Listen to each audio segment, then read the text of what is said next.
quite a few months before he took his life, he said that cannabis had ruined his life. And that was the last articulate thing he said to me. I don't remember any other words that he spoke to me besides, that's that statement. And so I did know that he was suffering from many episodes of cannabis-induced psychosis, and before that he used to call it his medicine. But then he had this realization, I'm sure more than one realization, but when he spoke to me and those words, then to me it was just crystal clear that he realized that it was very unhealthy for him, and that was not helping him, and that it actually was making him worse, not better. For me, the story begins when Kevin was about 15 years old, and he came to us. And he was really scared that he was using marijuana on a regular basis. We really didn't know. He masked it very well, and he asked for help.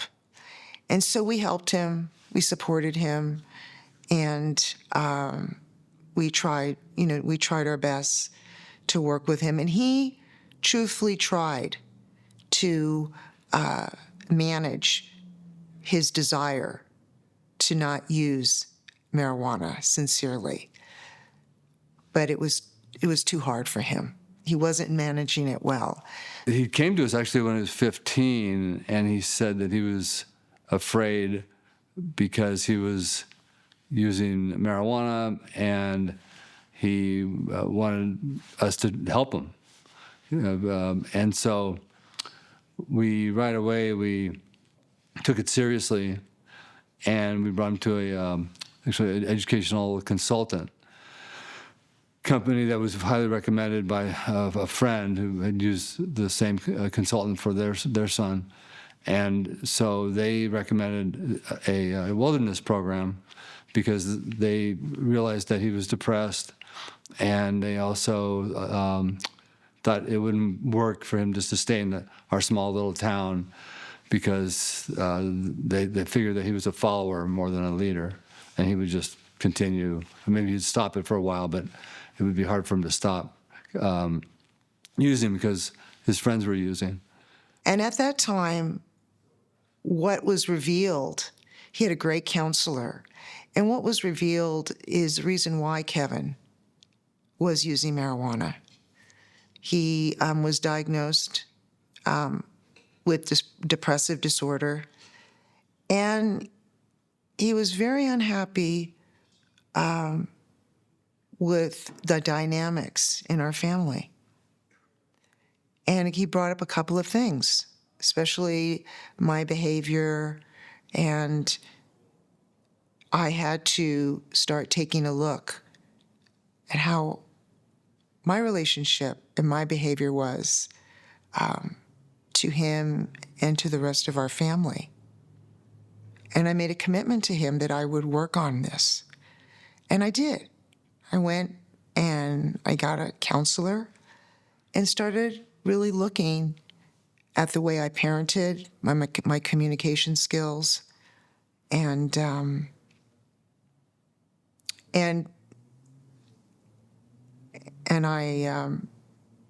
trying to learn how to support my son with his addiction. Kevin was very honest with his counselor, and his therapist was he understood adolescent boys, he understood teenagers, and so I think he was trying to help our family get close, have a better relationship so that Kevin could really understand the reasons why he was going and using marijuana. He did that. It was just a long period of him being in different programs and working really hard to try to be in recovery and all that, and they slipped back, unfortunately, into using again. And it seemed like each time he slipped back into using again, it didn't start off or didn't continue at the same pace. It seemed like it got worse. So, and the more I talk to other people who have experienced something with their loved ones, and people who have been addicted to marijuana and other drugs, it seems like that's the pattern. Is it doesn't just go back to how they were when they stopped. If they start again, it's even worse than it was before. Even with all the work we were doing, Kevin continued when he wasn't in a program, or when he wasn't in his high school. We took him out of his public high school, and he went to a private boys' high school. And in those environments, when he wasn't using, he thrived, got an education, very smart, taught us a lot. He taught me U.S. history. I skipped U.S. history in high school. I was not interested. And it wasn't until he was taking it as a junior, and we took a trip to D.C., and he told us all this information about the Civil War, about Thomas Jefferson, about Abraham Lincoln. We went to Arlington, and we just had a wonderful time. And I was just so impressed how smart he was and how genuinely interested he was in history. So these are the things I remember of Kevin. But he continued to suffer from depression. And when he was on his own and able to make his own decisions on how he would spend his time or who he would see, it always brought him back to marijuana. It didn't seem dangerous until Kevin was about 24, 25. It was about 2014. I was in the backyard doing some gardening, and our friend Sawadi was washing the windows. Kevin came around, and he started yelling at me. And I was like, Kevin, what are you saying? And he just started yelling at me, telling me what a horrible person I was, and just going on and on. And I started feeling, oh, where are we going with this? What's going to happen? I started feeling scared. And Sawadi was there, and Sawadi was, he's about 20 years old or so. And Sawadi knew Kevin because Kevin was his ESL tutor. So Sawadi was from Fiji, and Kevin taught him how to write his English papers when he was going to junior college. So that's how we knew Sawadi. And Sawadi's watching Kevin, going on this rant, and it's getting more elevated. And he's starting to look worried. So I said, okay, that's it. I go into the house and I call Bart. And I says, you need to come home. I'm really scared. Kevin's here, and he's just yelling, and I've asked him to leave. And I said, Kevin, you need to calm down. And he wasn't listening to me. The communication wasn't being received. So Bart comes home, and, and we're still outside. Now we're at the front of the house. And so then Bart calls 911. Police officer shows up, and the police officer, very nice, he goes, hey, dude, you're yelling at your parents. Your parents really don't like this. I'm asking you to leave. And then he asks us, do you want to file a complaint? I says, no, I don't want to file a complaint. I want my son to calm down. I don't want this to get worse than it is right now. I'm really worried. I'm scared. So he takes Kevin, hey, takes him aside and starts talking to him. And he comes over to us and he goes, okay, you know what? I probably shouldn't do this, but I'm going to take your son back to where he's staying. Because he thought that would solve a solution. So he did. And he came back after that. And I said, so where is he staying? He goes, well, I'm really not supposed to tell you, you know? I said, oh, well, because I didn't know where he was staying, because at that time he was actually, I thought, in Texas with his brother. So when he came, I didn't realize he was in California, you know? So he gave us the address, and I thought, oh, he was staying with a friend of his. And so at that point, I was like, okay, we are at a new stage in this experience, in his relationship with marijuana. And then it progressively, it got worse. And he became much more verbally abusive. It was like, I couldn't, if he was gonna come around the house and I was there, I was his trigger. You know, so much vitriol, so much hatred. And I was just like, I didn't really understand that. And so, of course, I'm thinking, oh my God, what did I do to this young man? How did I must have treated him so poorly. You know, I was really thinking about this, and I felt responsible for this behavior, not realizing that this is an accumulation of his drug use. And this is how it was being manifested. And it was very disturbing. I remember when I was home and he came to the side of the house and there was a slider there. And I went to go open the slider and he was looking at me like he had lost his mind. And it was really scary. And so I called 911 and they came and the ambulance came and took him to a hospital. And I just, again, I had no idea what was going on. I knew that he was, using marijuana, but I had no idea what was going on with him. I just knew that he looked like had lost his mind. We knew he was going into psychosis, and we knew that the cannabis was triggering the psychosis. But we didn't know there was actually a term for this. It was very clear that when Kevin was deep into his marijuana use, he would go into psychosis.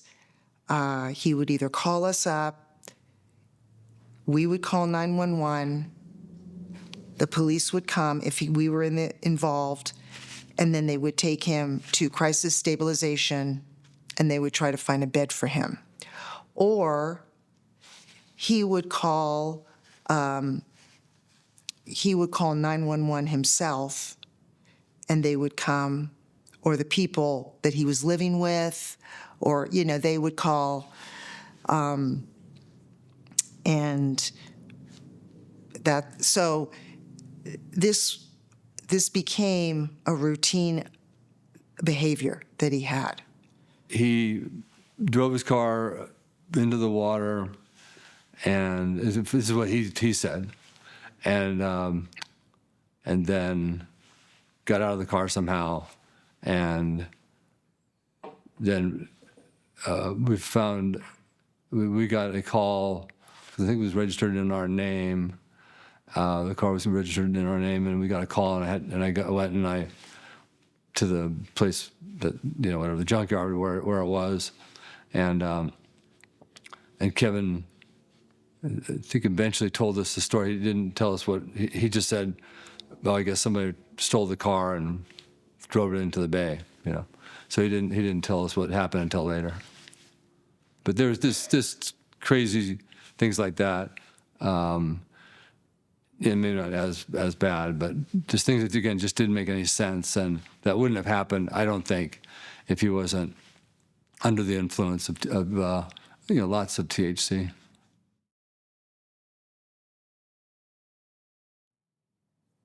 It was rough because I witnessed Kevin going through treatment, getting healthy, being of a clear mind. And at one point in 2013, when he was at a psychiatric hospital for 8 weeks, he called me and we were talking, and he was really excited because he was doing CBT therapy. And he goes, "You know what that is, Mom?" I go, "No, tell me about it." He goes, "What's cognitive behavioral therapy?" And he was explaining to me how your mind works. And he goes, "And when I start thinking about you and I'm getting mad, what I have to do is stop. And I have to think about, is this where you want to go, Kevin? Is this where you want to go? I have choices. I can make choices on what's the next thing I want to think about." And I said to him, I love you so much, and I want to have a relationship with you. And he said to me, he says, "Mom, I want to have a relationship with you too."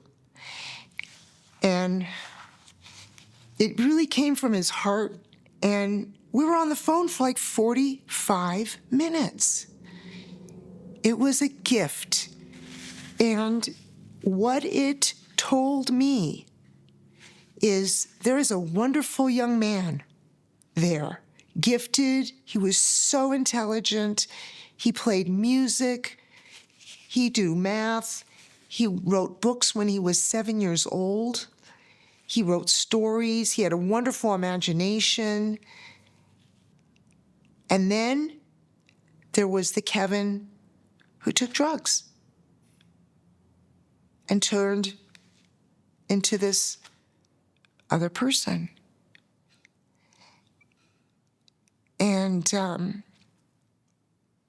so the goal, and that was in 2013, was how best to support our son in sobriety so he could thrive.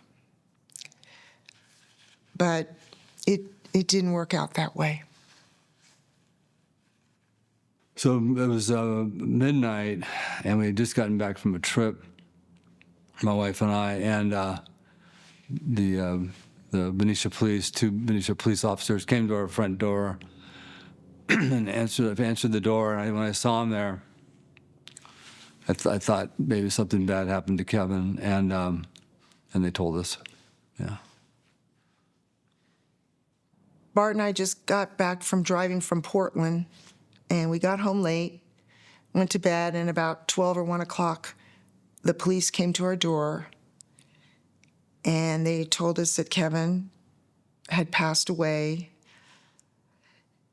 And they also asked us if a chaplain would come, and I said, yes, I would like a chaplain to come.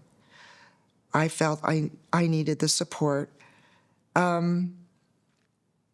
So, most horrible moment in my life, because he had attempted his life 3 other times. And, we were going to counseling all through this, and the therapist was very open with us, and he says, you need to prepare yourself that Kevin has tried this, attempted to take his life. This is a real option for him. And you need to understand that.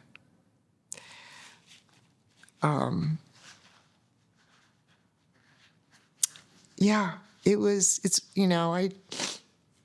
I don't know, it was numb. I really didn't want to believe it. I really didn't want to believe it.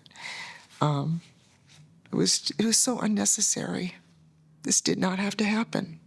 This did not have to happen. At first, I think I just was definitely numb and just didn't really know what to do or what to say. And just wanted to be there and try to comfort my wife. We were together. And then after that, I did start doing all this research on it and found organizations like Mom Strong, Every Brain Matters, Johnny's Ambassadors, and different organizations, and started reading their material that they had, and started reading some more studies and that type of thing. Yeah, so because I definitely wanted to understand what the heck happened, to my son. I wanted to know where it happened. I wanted to know all the circumstances around it. But it took me a while to get there. I was just very, very sad, and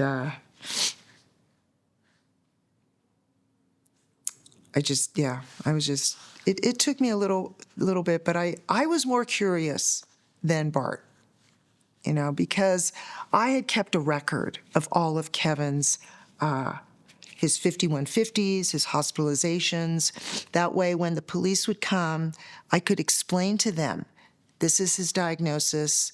These are the medications he would take when he had medications.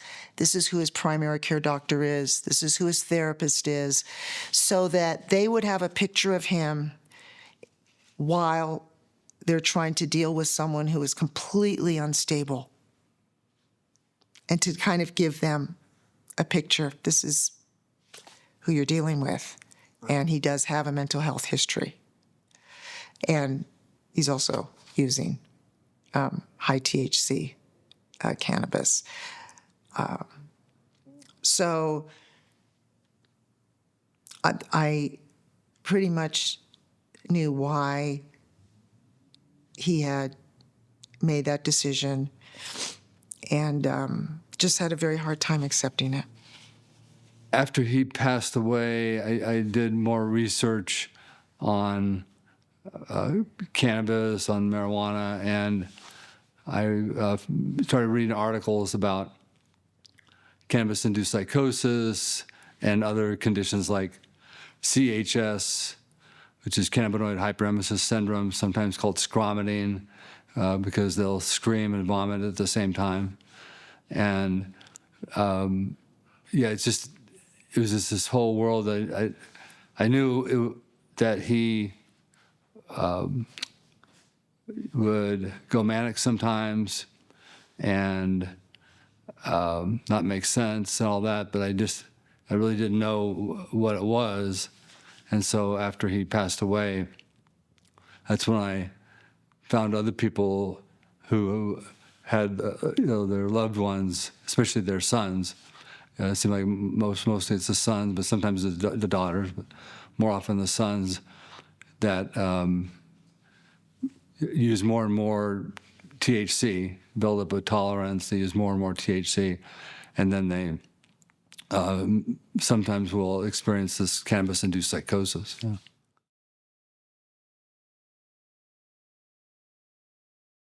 It's not just weed anymore. It's not just pot anymore. It's so much stronger. And in fact, I was actually in a podcast, and I had mentioned, what happened, and the person who was doing the interview said, "Oh yeah, it's like I was driving years ago, and the cop pulled me over, and he said, how fast you were going?" He goes, "Oh, sorry, officer, I was speeding, and the cop said, "No, you're going 20 miles an hour in a 50-mile-an-hour zone, and so that is so common, of course, the Cheech and Chong type up in smoke type stuff.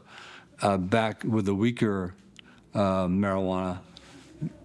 But when this woman who knows a lot about, it's a doctor that I know, heard the podcast, she said, actually, nowadays with a very strong, again, it can get as high as close to 100% THC marijuana, it can make people act manic, like they're on meth. And so they'll bring them to the emergency room, and they'll take their blood, and they'll figure there's meth in their system, and they'll find very high levels of THC. So they said it can really look like someone's taking meth versus THC. So I also want parents to know that the developing brain, until I've heard, read and found out, until about 26 or so years old, is very susceptible to addiction. And so ideally, it's not healthy for them to use any substance, whether it's marijuana, nicotine, tobacco, alcohol, because they are so susceptible, especially if there's any kind of addiction history in the family. And some people might say, there's no addiction history in the family, but it could be 100 or 200 years ago, So we really don't know. So the safest way to prevent substance abuse is not using substances. And so I would just encourage parents to do everything they can to spend, as much time as possible with their kids, playing catch, doing stuff, having fun, playing board games, doing sports, whatever it is, just hanging out together and not drinking around them, not using, not popping gummies or using a vape around them, and just being as good a role model as possible. And just know that there's actually a lot of kids that don't do any substances, don't even try it. So, then your kid know that, it's healthier to, work things out by talking, by maybe, getting a good therapist or whatever, but trying to escape or masking their feelings with any kind of substance, whether it's marijuana, alcohol, nicotine, is not the answer. I think the most important thing to be aware of is not to be afraid of mental health issues, not to be afraid about what drugs can do. And by that, educate yourself. Really understand these drugs that are out there, how strong they are, and you can have and really do not, when Kevin was 15 or 16 and he was getting stoned, I would call these other parents and say, we got a problem. These kids are, smoking weed and and they're going, Hazel, it's just weed. It's like taking a beer. It's, it's rite of passage. It's really not a rite of passage. It really is not. And to just, I was very angry and very upset when my son turned to marijuana and was and I would say, don't get mad at them. Don't be angry. Try to understand what's going on. Be educated and educate your kids on the dangers of it. Whether they're teenagers and they may not want to listen to you, but it's in there. They hear it. It's in the back of their head. Because then it's a way of showing them how much you love them. You care about them. I don't want any other parent to go through what my husband and I went through, because each of our children are they have worthwhile lives, and they're good people, and they don't need to do this, and this does not have to happen. So be engaged, understand what's out there, and be comfortable talking about it as a means of, I love you and I don't want anything to happen to you, because this high THC marijuana is like Russian roulette on your brain.